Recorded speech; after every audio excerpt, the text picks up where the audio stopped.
Bienvenidos al orden del ser. Comenzamos una serie de audios en los que vamos a reproducir íntegramente la mayor obra magna de Santo Tomás de Aquino, la Suma Teológica. Suma de Teología, parte 1. Cuestión 2. Sobre la existencia de Dios. Así, pues, como quiera que el objetivo principal de esta doctrina sagrada es llevar al conocimiento de Dios, y no sólo como ser, sino también como principio y fin de las cosas, especialmente de las criaturas racionales, según ha quedado demostrado en cuestión 1 artículo 7, en nuestro intento de exponer dicha doctrina trataremos lo siguiente. Primero, de Dios. Segundo, de la marcha del hombre hacia Dios. Tercero, de Cristo, el cual, como hombre, es el camino en nuestra marcha hacia Dios. La reflexión sobre Dios abarcará 3 partes. En la primera trataremos lo que es propio de la esencia divina. En la segunda, lo que pertenece a la distinción de personas. En la tercera, lo que se refiere a las criaturas en cuanto que proceden de él. Con respecto a la esencia divina, sin duda habrá que tratar lo siguiente. Primero, la existencia de Dios. Segundo, cómo es, o mejor, cómo no es. Tercero, de su obrar, o sea, su ciencia, su voluntad, su poder.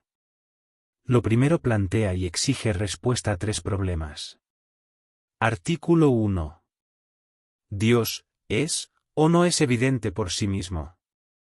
Objeciones por las que parece que Dios es evidente por sí mismo. 1. Se dice que son evidentes por sí mismas aquellas cosas cuyo conocimiento nos es connatural, por ejemplo, los primeros principios. Pero, como dice el Damasceno al inicio de su libro primero, el conocimiento de que Dios existe está impreso en todos por naturaleza. Por lo tanto, Dios es evidente por sí mismo. 2. Más aún. Se dice que son evidentes por sí mismas aquellas cosas que, al decir su nombre, inmediatamente son identificadas. Esto, el filósofo en el primero de los analíticos posteriores lo atribuye a los primeros principios de demostración. Por ejemplo, una vez sabido lo que es todo y lo que es parte, inmediatamente se sabe que el todo es mayor que su parte. Por eso, una vez comprendido lo que significa este nombre, Dios, inmediatamente se concluye que Dios existe. Si con este nombre se da a entender lo más inmenso que se puede comprender, más inmenso es lo que se da en la realidad y en el entendimiento que lo que se da solo en el entendimiento. Como quiera que comprendido lo que significa este nombre, Dios, inmediatamente está en el entendimiento, habrá que concluir que también está en la realidad. Por lo tanto, Dios es evidente por sí mismo. 3. Todavía más. Que existe la verdad es evidente por sí mismo, puesto que quien niega que la verdad existe está diciendo que la verdad existe, pues si la verdad no existe, es verdadero que la verdad no existe. Pero para que algo sea verdadero, es necesario que exista la verdad. Dios es la misma verdad. Juan capítulo 14, versículo 6, Yo soy el camino, la verdad y la vida. Por lo tanto, que Dios existe es evidente por sí mismo. En cambio, nadie puede pensar lo contrario de lo que es evidente por sí mismo, tal como consta en el filósofo, libro 4 de la metafísica y primero de los analíticos posteriores, cuando trata los primeros principios de la demostración. Sin embargo, pensar lo contrario de que Dios existe sí puede hacerse, según aquello del Salmo 52, capítulo 1, dice el necio en su interior, Dios no existe. Por lo tanto, que Dios existe no es evidente por sí mismo. Solución. Hay que decir. La evidencia de algo puede ser de 2 modos. 1, en sí misma y no para nosotros, otro, en sí misma y para nosotros.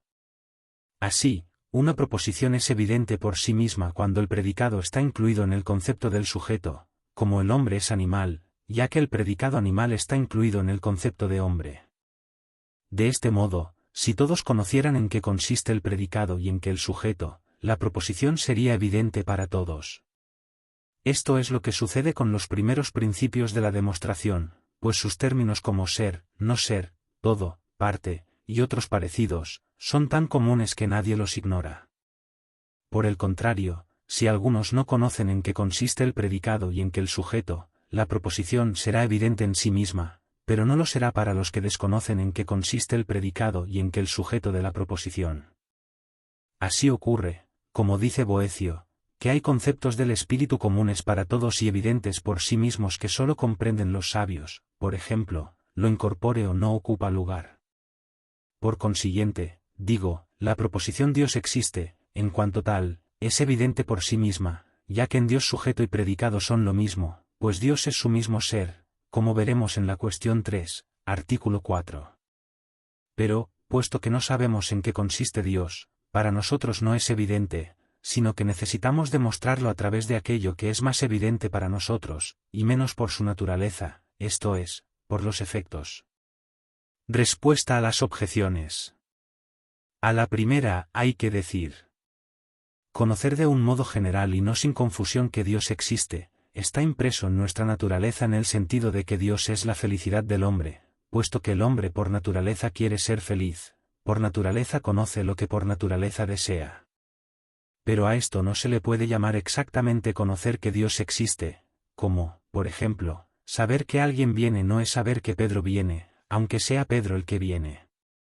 De hecho, muchos piensan que el bien perfecto del hombre, que es la bienaventuranza, consiste en la riqueza, otros, lo colocan en el placer, otros, en cualquier otra cosa.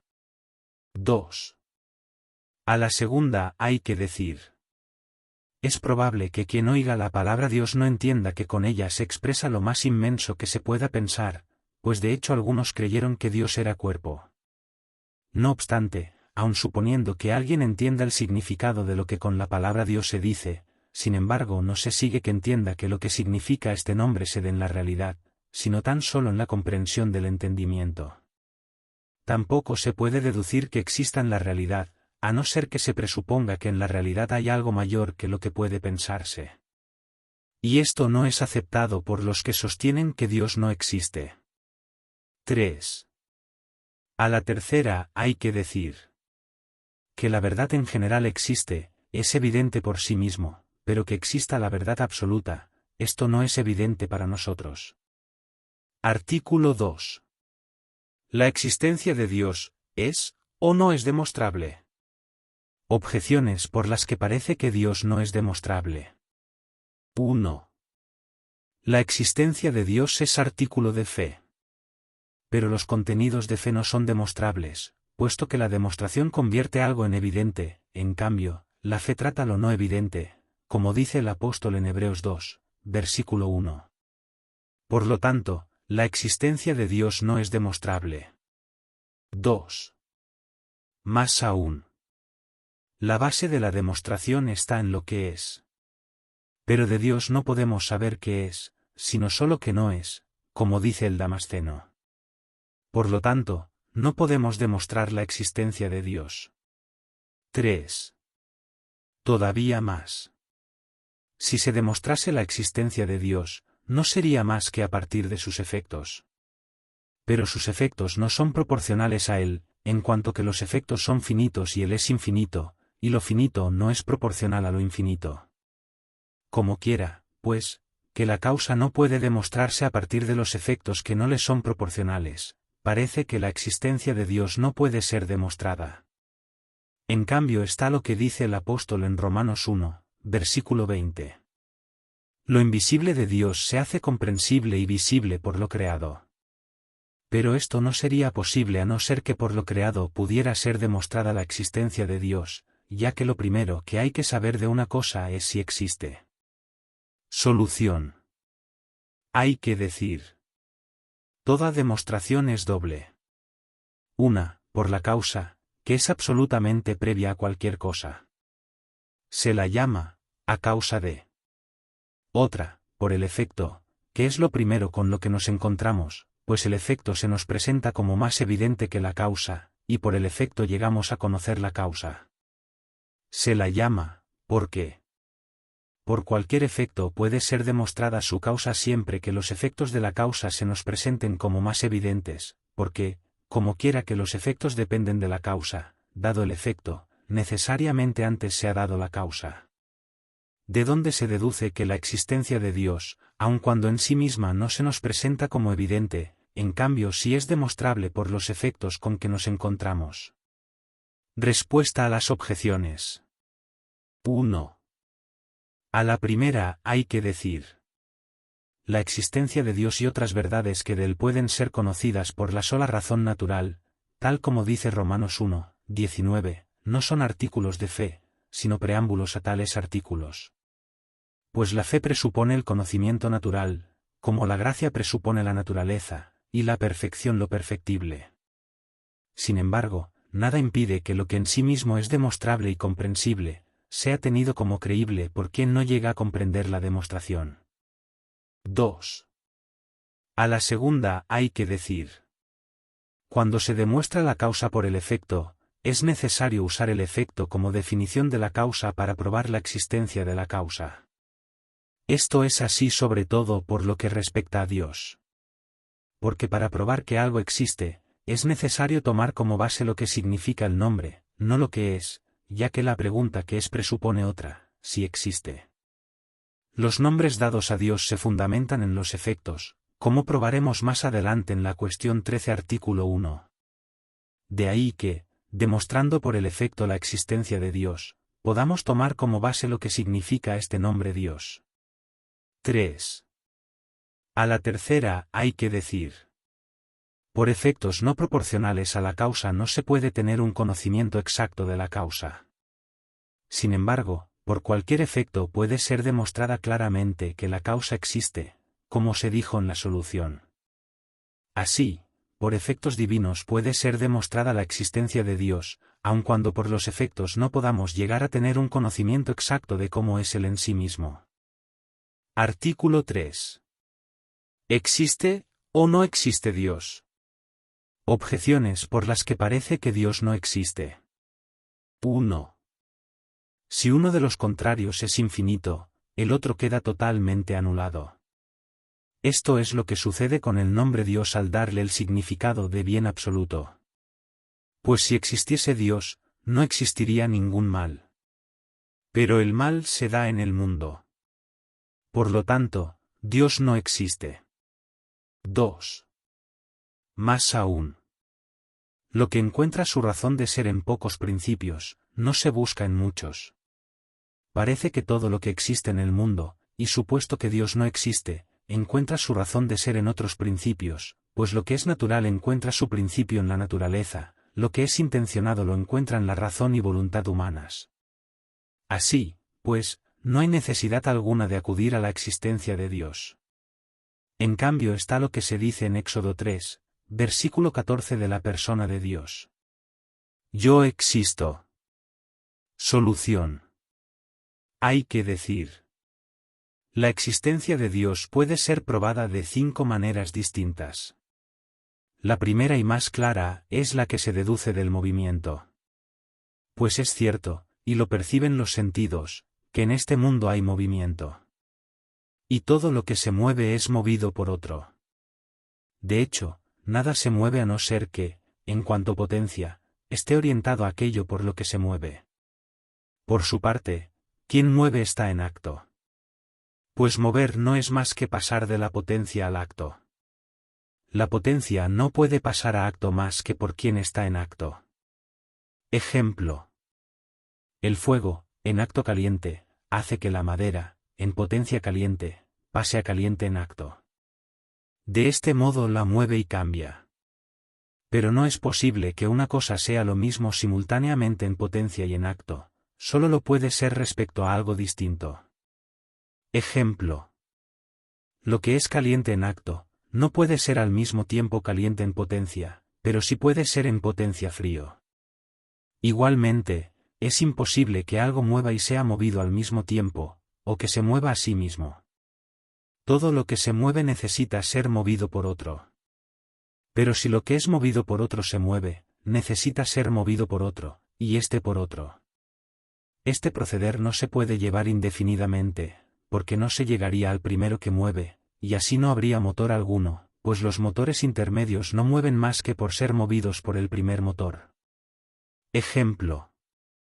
Un bastón no mueve nada si no es movido por la mano.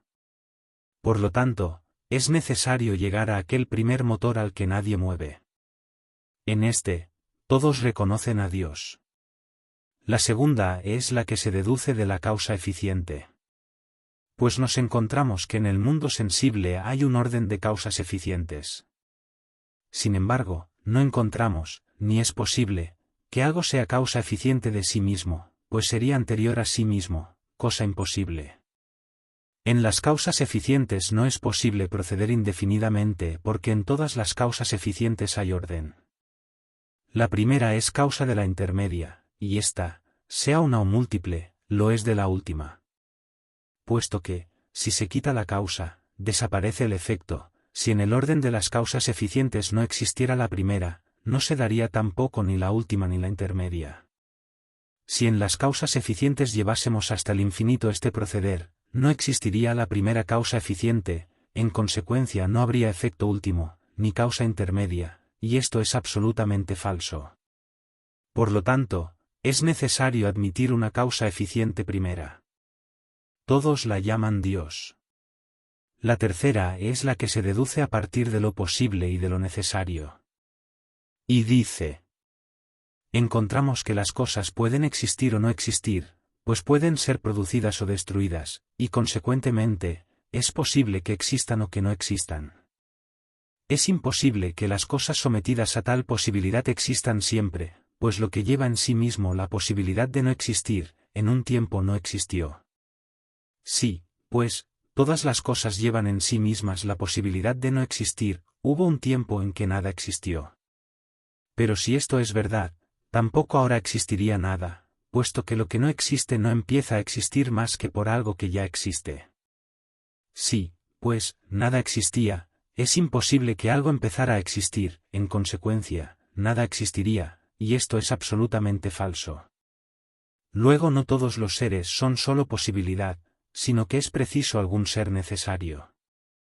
Todo ser necesario encuentra su necesidad en otro, o no la tiene. Por otra parte, no es posible que en los seres necesarios se busque la causa de su necesidad llevando este proceder indefinidamente, como quedó probado al tratar las causas eficientes. Por lo tanto, es preciso admitir algo que sea absolutamente necesario, cuya causa de su necesidad no esté en otro, sino que él sea causa de la necesidad de los demás. Todos le dicen Dios. La cuarta se deduce de la jerarquía de valores que encontramos en las cosas. Pues nos encontramos que la bondad, la veracidad, la nobleza y otros valores se dan en las cosas. En unas más y en otras menos. Pero este más y este menos se dice de las cosas en cuanto que se aproximan más o menos a lo máximo. Así, caliente se dice de aquello que se aproxima más al máximo calor.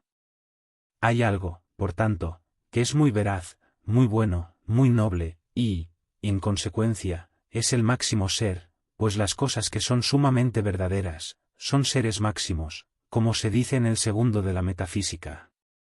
Como quiera que en cualquier género, lo máximo se convierte en causa de lo que pertenece a tal género, así el fuego, que es el máximo calor, es causa de todos los calores, como se explica en el mismo libro. Del mismo modo hay algo que en todos los seres es causa de su existir, de su bondad, de cualquier otra perfección. Le llamamos Dios. La quinta se deduce a partir del ordenamiento de las cosas.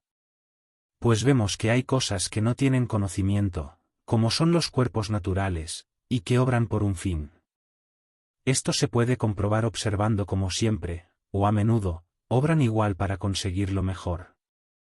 De donde se deduce que, para alcanzar su objetivo, no obran al azar, sino intencionadamente.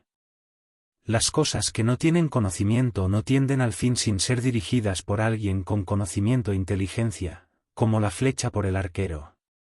Por lo tanto, hay alguien inteligente por el que todas las cosas son dirigidas al fin. Le llamamos Dios. Respuesta a las objeciones. 1. A la primera hay que decir. Escribe Agustín en el Enchiridio: Dios, por ser el bien sumo, de ninguna manera permitiría que hubiera algún tipo de mal en sus obras, a no ser que, por ser omnipotente y bueno, del mal sacara un bien. Esto pertenece a la infinita bondad de Dios, que puede permitir el mal para sacar de él un bien. 2. A la segunda hay que decir: como la naturaleza obra por un determinado fin a partir de la dirección de alguien superior, es necesario que las obras de la naturaleza también se reduzcan a Dios como a su primera causa.